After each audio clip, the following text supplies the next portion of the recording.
everyone, my name's Alex Tyson and I'm the founder and CEO at FoundSpace.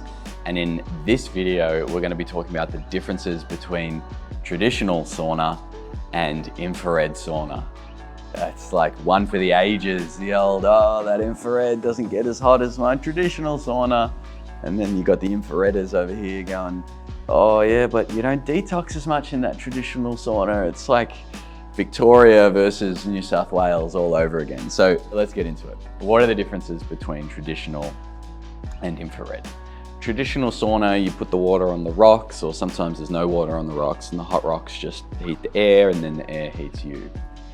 Sometimes 80, 90, 100 degrees. In an infrared sauna, there's heater panels on the walls in front of you on the glass, and they emit infrared light, which hits the body, warms the body up, say 50, 60 degrees usually. First of all, the goal of sauna is the same regardless of your method of choice, if you will. The goal is to raise the core body temperature.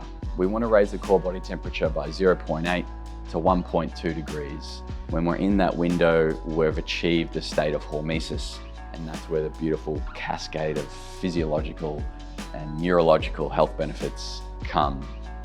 Now, that is achieved in different ways in these saunas. However, understand that the health benefits are largely similar.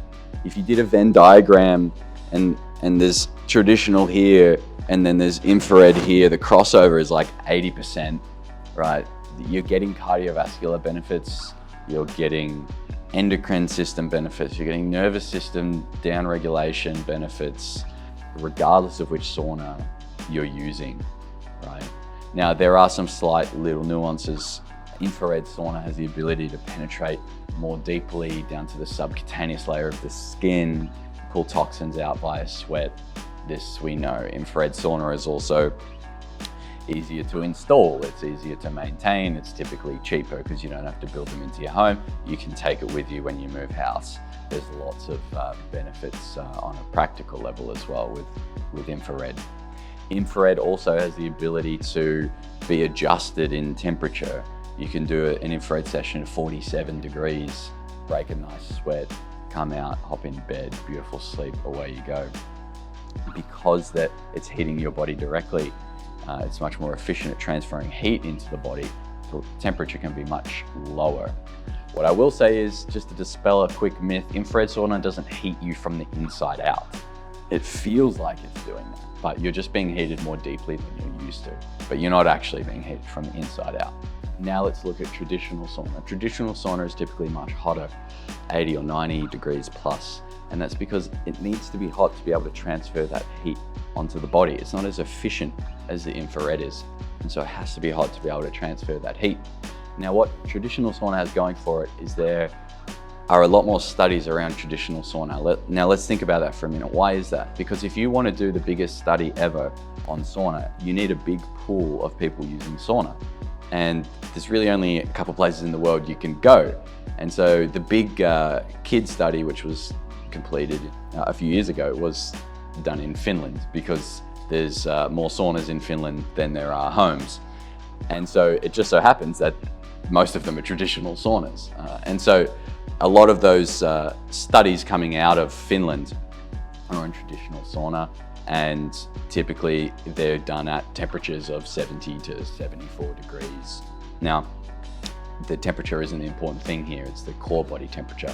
And across both types of saunas, the core body temperature increases pretty well and into the field that we want. Traditional sauna, however, because it's so hot and because they're often larger, and you get this sensation, you put the water on the rocks and it's very intense, it's more of an event than an infrared. Infrared is very personal and can be quite quiet if you want it to. Steam sauna is much more like, bring my buddies around and let's all get in and have this big sauna show, if you will. It's very fun and exciting using a traditional sauna. So talking to the kind of experiences you get in the products are different. You know, there's no tech in a traditional sauna like there is in the FoundSpace saunas, as an example. You can't preheat it from your phone like you can ours. So there's slight nuances.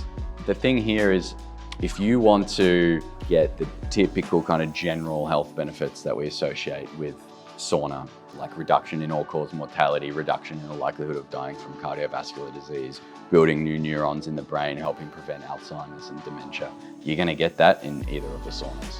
That's it. If you want to get collagen production in the skin ramped up, and you want to improve elastin production in the skin, and you want to activate the mitochondria in your cells, you're not going to get that in traditional, because it doesn't have those wavelengths of light associated with those benefits, such as red and near infrared light in an infrared cabin. So there's these nuances here. If you want to get proteins unfolding and refolding, it's going to happen in either sauna, because you're getting that core body temperature up. So then it comes down to practicality and these things which we've spoken about. So that's kind of the lay of the land. There's the experience difference in the products. There's the practicality difference in the products. A lot of the health benefits are the same, right?